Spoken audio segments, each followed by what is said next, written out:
Bom, e o acidente vascular cerebral, mais conhecido como AVC, junto às doenças cardiovasculares, voltou a ser a causa mais comum de mortes após o recuo aí da pandemia de Covid-19. E de acordo com dados recentes da Organização Mundial da Saúde, as doenças cardiovasculares são responsáveis também.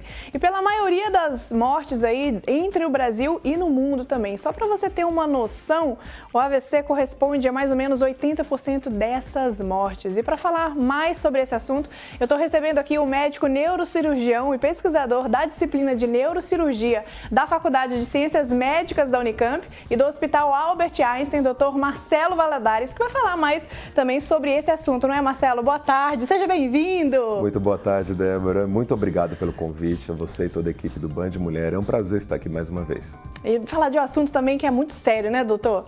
Muito sério, muito importante e é sempre um cuidado em todas as idades, né? Exato. E doutor, mesmo depois aí do período da pandemia, o AVC continua sendo a principal causa da morte, tanto no Brasil quanto no mundo também? As doenças cardiovasculares, e a gente fala do AVC e do infarto do miocárdio, elas são, na maior parte dos países, as maiores causas de morte. Alguns países têm também as mortes violentas por acidentes, às vezes o câncer.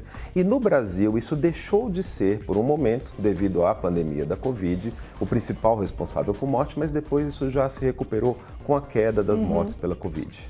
E doutor, ter o histórico, que é uma das perguntas que a gente até recebeu aqui no nosso WhatsApp, ter o histórico de AVC na família pode ser um dos fatores genéticos também que pode contribuir também para essa causa nas pessoas? O histórico de AVC ele é um alerta. O AVC ele não é puramente uma doença genética, mas algumas características da saúde das pessoas, e isso às vezes da família, como por exemplo, alterações de colesterol, triglicérides, podem sim levar a um risco maior de AVC. Então, se a pessoa tem parentes de primeiro grau, principalmente, que tiveram AVC, isso merece um acompanhamento mais próximo.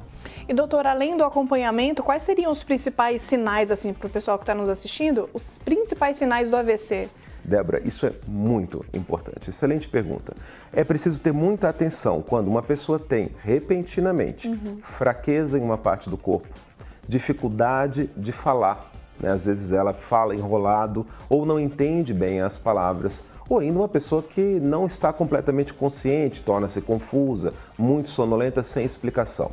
Isso é importante porque boa parte desses quadros podem ser revertidos se atendidos rapidamente. Exato, ou seja, bem no começo, bem no início, não é? Muito no início, e a gente está falando de questão de algumas horas. Por isso, suspeitando de que o paciente possa ter um AVC, procurar imediatamente o atendimento médico. Exato. E doutor, tem ainda aquela dúvida entre o AVC isquêmico e o AVC hemorrágico? As pessoas ainda têm aquela dúvida? Existe sim uma diferença grande, né? O AVC isquêmico ele é uma obstrução de uma artéria que leva sangue para o cérebro. E aquela área deixa de receber sangue e ela morre depois de um tempo. O AVC hemorrágico, a artéria não obstrui, ela rompe, né? E o sangue vaza dali no meio do cérebro. E os dois levam a lesões que podem ser igualmente graves, mas a origem do problema é um pouco diferente. Então, você falou das lesões e quanto antes também as pessoas perceberem, não é? Menor também são as sequelas.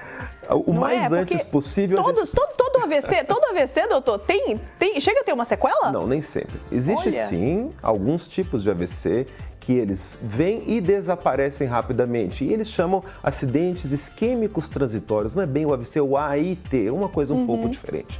A melhor forma de prevenir a sequela é prevenir o AVC, mas se ele surge, o tratamento rápido pode sim reverter esses sintomas. E como é essa prevenção, né?